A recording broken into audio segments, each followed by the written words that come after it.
Welcome back to WeeChats, everybody. So for those of you who are interested in elite rugby and or learning more about pre-performance routines in general, in this WeeChat, J.J. Hanrahan describes in great detail what he uses for his kicking routine and how mental preparation and working with a sports psychologist has worked for him. J.J. has played successfully for Munster in Ireland for several years and in 2015 was signed to play for the top English club Northampton Saints. Check out this Wee Chat and his great Irish accent while we drink tea in Limerick University in Ireland. Bye for now. Welcome to Wee Chats with Brilliant People, hosted by Dr. Alison Rodius, Professor of Sports Psychology at John F. Kennedy University. In each episode, Alison talks to highly successful people in music, sport, and the boardroom. She digs into the mental training techniques that they use to ride out the waves that challenge them in work and in life. So enjoy these Wee Chats with Brilliant People.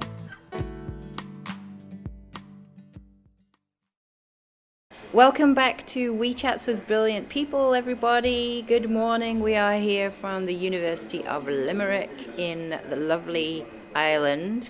And I am here today with J.J. Hanrahan. J.J. is an elite rugby player. He plays for Munster and he is also about to head over to England to be part of the Northampton Saints team. So welcome this morning, J.J. Thank you very much. You are more than welcome to be part of this brilliant list. I've heard a lot about you, I've read a lot about you, and I was wondering if you could just give the listeners a feel for a little bit about your background, especially in rugby. Yeah, okay. First of all, thanks for having me. It's an interesting one. I started when I was about 8 years of age. No family history in rugby at all. So you see a lot of time in Ireland, it's like your dad played or your uncle played, and that's how you get in. My babysitter, which is my next door neighbour's son, played rugby a lot and was used to just basically push me around the house for years, and then one day decided I should start joining, and he kind of pushed me to join rugby. So I started when I was about 8 years of age. Played in Castle Island, my local club in County Kerry, for another 8 years until I was about 16. I was lucky, I had a really good team. A lot of them players went on in different sports to be successful, Gaelic football and stuff, not so much rugby. And we got to Northern Ireland final, Ireland club final, and I got scouted by a school in Tipperary, a boarding school called Rockville College, and they're a very successful boarding school in terms of rugby and developing players, and they asked me if I want to come and play with them. And obviously I was very nervous at the start, but I made a decision, and I spent my last 2 years at school in Rockville College, which is what I kind of regard as kind of life-changing experience for me, for the better obviously, without being too dramatic. And it kind of kicked off from there really. Played 2 senior cup finals, unfortunately lost both of them, but it was the first time the school had been in a final in 8 years. And it was good to be part of that, because there's big history and tradition behind it. Then once I finished school, I went straight into the Munster Academy at 17, spent 2 years in the Munster Academy. I have some honours in between that, playing for Munster, playing for Ireland underage, and 1 year development contract, and then went on to my 2 years full professional contract to bring me where I am to now. Yeah, so nice. That's a brief rundown. Yeah. Does it feel like you've been at it for a while, or does it feel like a whirlwind? It's a whirlwind, to be honest. I can still remember my first day in school, meeting all the new people, kind of really out of my depth, kind of like a small town mentality kid coming up to this kind of the big smoke as such, even though it wasn't at all, and feeling so nervous. And then all of a sudden I'm moving to England to another club, and you're kind of going, geez, where did the time go? You know, what happened, or where has everything gone? You know, and it's just interesting that it's such a short career that you just fly through it so quick, you know. So you really want to try and make the most of it as much as you can. Yeah, for sure. And how old are you now? I'm 22. 22, so you're nowhere near your peak, is that right? How old are you when you peak in rugby? People, I don't know. A lot of coaches say a lot of different things. Some people say if you're good enough, you're old enough. Some guys say you're not at your best until you're 27, 28. It varies though. Like I think like in terms of athleticism, probably 25, 26 until your body in the really best condition it can be in. And then maybe it's also, I'd say, experience-wise and the knowledge of the game, especially my position at out half is probably talking about 27 years of age really is when they say you're peaking. Yeah, so it's quite far away yet. So Yeah, you got bags of time. yeah. That's good. So the focus of the WeeChats has been on the mental side of the game. What does that mean to you? Well, there's a massive mental side to the game for me, both in preparation for the week, preparation for training, and also as a fly half or an out half of the team, you have a very individualistic role of a place kicker. So that's could be 5, 6 to 10 times a game where you're called upon to basically get your team points. And so if you're not in the right mental space and you don't have good processes in place, invariably your outcomes will be worse, more so than better. Right. So it's a very important part for me.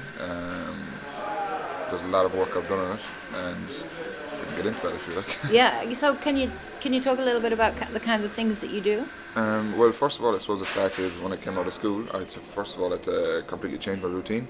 So it was change my routine and my technique, and that was about an 18-month process from the age of about 17 to about 19 years of age. And once I hit about 19, I actually really seen the fruits start to bear. We're at the Junior World Cup, and once we're at the Junior World Cup, and I was kind of in a good place to start kicking then. For leading up to the year before, I was missing a lot of kicks just because of the change of technique. It's quite difficult. Then once I got to the World Cup, I could actually get to a real sound base of my technique was nailed. Now the next part is when I'm actually setting the ball up, what's my routine and how consistent can I be in my routine. So that for me, not giving away any secrets, it's ball down, get the ball at the right angle in comparison to the post. You're back 2 steps, you're 3 to the left at a 45-degree angle, then you're 1 forward. Then I set up in a certain way, whatever is comfortable for me. It just so happens as left leg forward, right leg back, hands kind of crossed, as if I'm doing like lads jokes. If I'm doing Crossed it's like a spirit fingers kind of thing. Yeah. It's quite funny. I don't know why I do it. It's just what kind of happened and what was comfortable. And from there, then that's where I start really. So that's like one stage for me. Yeah. So everything's set up. Yeah. And then the next stage then is I just like before I get my hands into that kind of spirit fingers scenario, I just rub my hands across my hips, and that's my cue. Is in like right, I'm in action now. Because what I used to try to do was when I was younger, was concentrate from the minute I put the ball down to when I kicked it, which was a concentration span of maybe a minute, which is like intense concentration for a minute.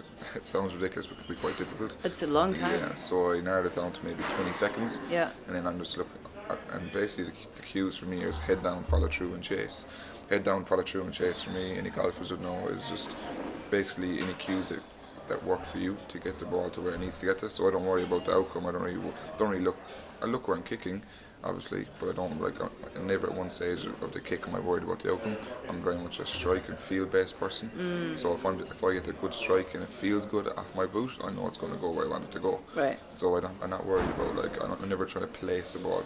Every kick is the same, no matter where it is. It's a straight kick for me, and I suppose that's kind of my routine. And I suppose what I noticed about the mental side of things was when I was going back to the Junior World Cup when I was about 19 years of age. It was out in South Africa, and it was my first time. I was playing 12 all along all that year. Then I got called in to. I got selected to play 10, which is the position I always wanted to play. So I was kicking that week, and I honestly say maybe out of 50 kicks that week until the day before the game, I'd say I probably only scored 5. I was so nervous, I was all over the place, I just couldn't get the ball over the bar. I don't know what was going on. So Dr. Bob Bertella has a book, Golf is Not a Game of Perfect, if I'm right. Chapter 18 in that is striving under pressure or performing under pressure. I think that's the name of it. So I read that chapter and it was a really, really interesting chapter. It's basically about how you can, when you're tense and when you feel like anxiety, when you're under pressure and nerves, how that can be like a block for you.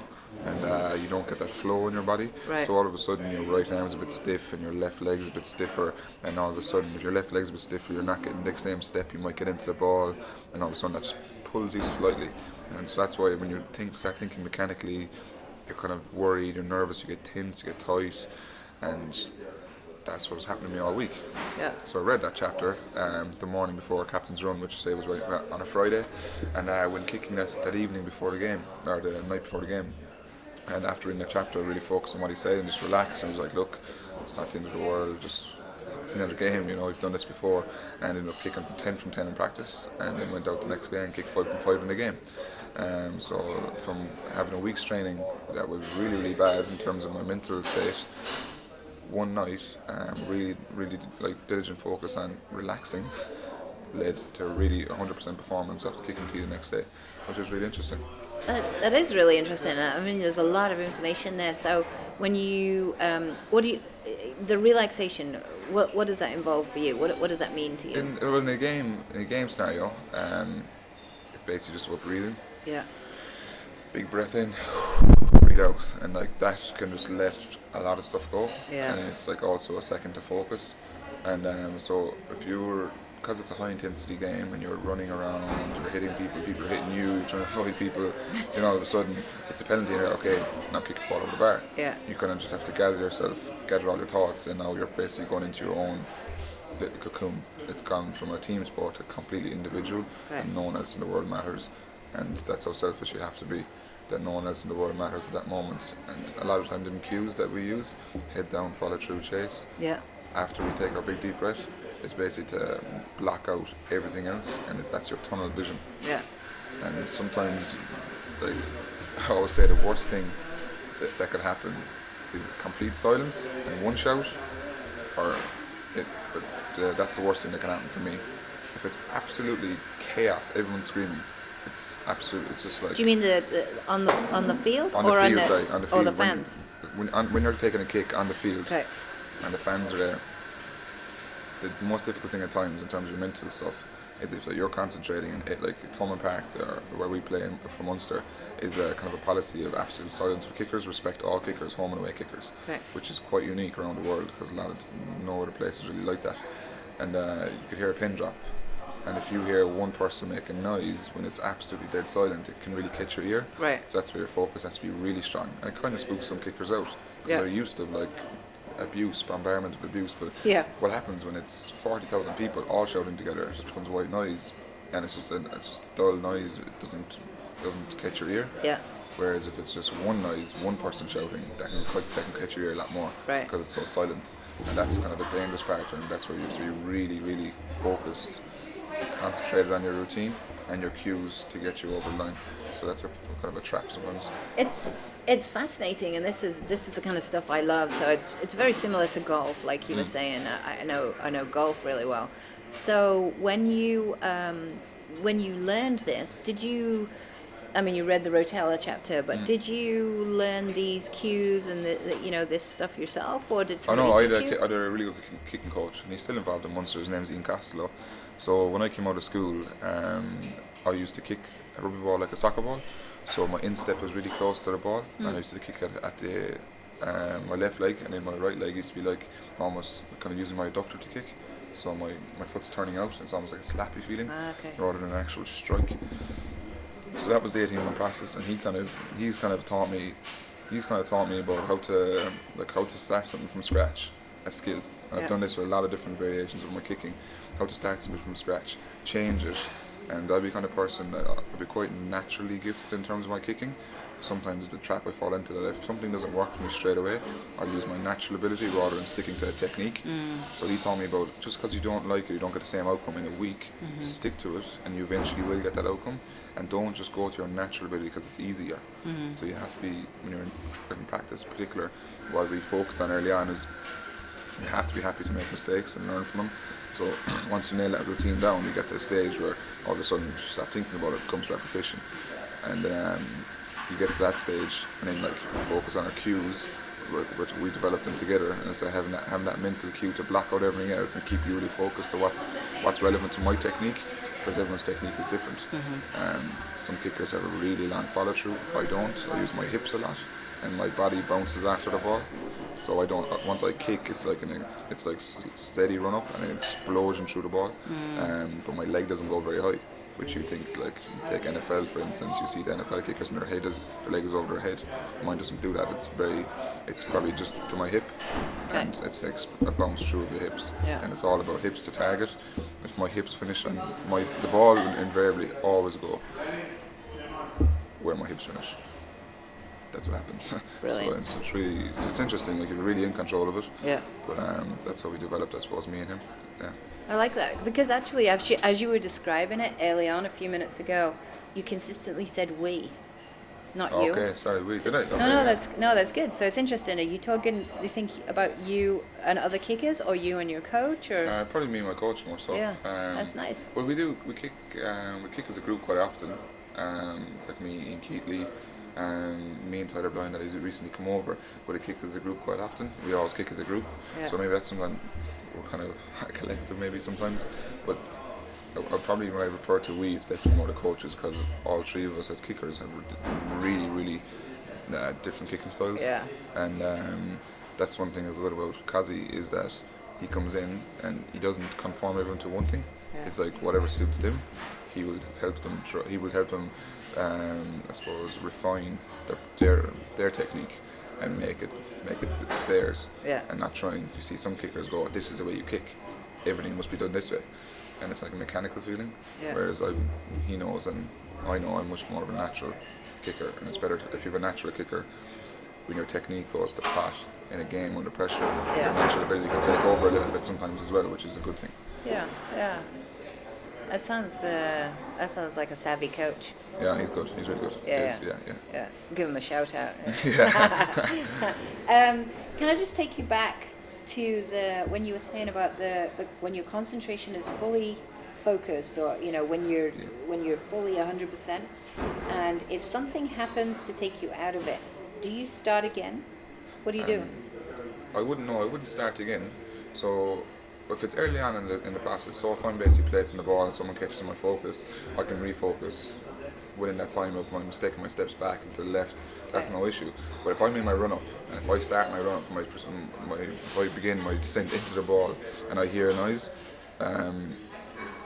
first of all, at that stage, you're probably working on muscle memory, so you can't stop anyway. Okay. If I had to stop, I'd probably fall. So you're committed? Yeah, I'm committed basically. Once I make my left leg is forward, I step back once, then once I take my step back, that's me. I'm proceeding into the ball now. Yeah. And a lot of the time, it's really strange because it's a really hard thing to explain. I've been asked to explain this a few times. I find it quite difficult. Yeah. Because once you get to, you break it down early on, and maybe I was 19 and now 3 years later, I just do it so often that you basically just do it on autopilot. Yeah. So when you hear noises at that stage, it's nearly too late for the noises to affect you. It's before that when you get into your head, and it's when you hear a noise and it takes your concentration away from getting ready to kick. Right. Is what really affects me. It doesn't really, once I'm ready to kick and I hear a noise in the process, that doesn't really affect me, because to be honest, you don't actually hear noises in the process. You're so focused that it very rarely happens that when you're actually getting on the ball to kick, and once you start your descent, that you actually don't hear anything. A lot of time when you hear the ball is when you actually hear a roar from the crowd if it's gone over, or if you put it wide. Sometimes you don't even hear yourself kick the ball. No, you don't. Cool. It's probably where I'll be in sometimes. I'd notice a bad sound. So when I hear a good sound, I hear a nice. I hear the nice. When you hear my foot contact with the ball, it's almost like that's what you expect. So it's not out of the ordinary. But then when you hear a slappy sound, you kind of go, "That's not nice." Right. And then you notice that. So you notice the bad stuff in your run up. Or like I can tell you exactly from the minute the ball leaves my foot what went wrong. But the outside noise is when I begin my descent. It doesn't really affect me at that stage. What's happened to me in the past is that on your run up, so you're 3 steps back or 2 steps back, 3 to the side, is you can lose focus and start thinking about other things. You can start thinking, oh, I made a mistake early on, or the coach won't be happy with that mistake I made. And if you're at that stage when you're about to begin your descent and you haven't even thought about the kick yet, that's when things go wrong. And that's how you can get distraction in the meantime. So that's why I break my kick into 2 stages a lot of the time. Yeah. So really it's getting you into the routine. It sounds like it's a physical routine, but it's also the mental routine is maybe the words that you're saying to yourself as well, and those key things are the things that are locking you in. Yeah, absolutely. Is that right? Yeah, absolutely. It's something I've used for 2 years now. And like my first year, I've really kind of been on the scene and playing regularly for Munster worked out really well for me.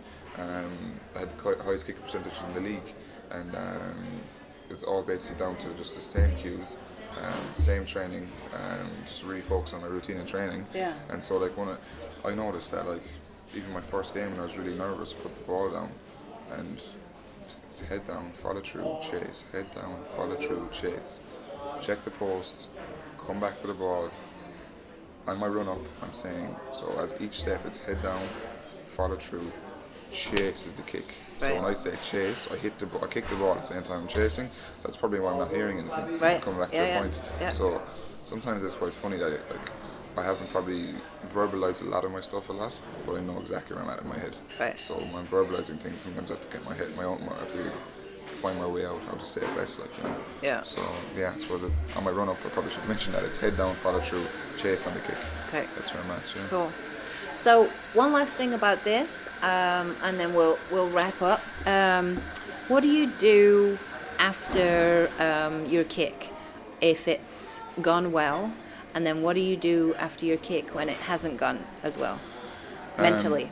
After a kick, so every kick I just use like off the foot cue. So it's head down, follow through, chase, and then that's that process. And then it's like off the foot. Off the foot for me means how did that feel off my foot. So I'm very much of a feel kicker. So how did that feel? What way? And I can tell invariably what way it went. Or did it go left of the post, go right of the post? Yeah. Did it go too high? Did it go too low?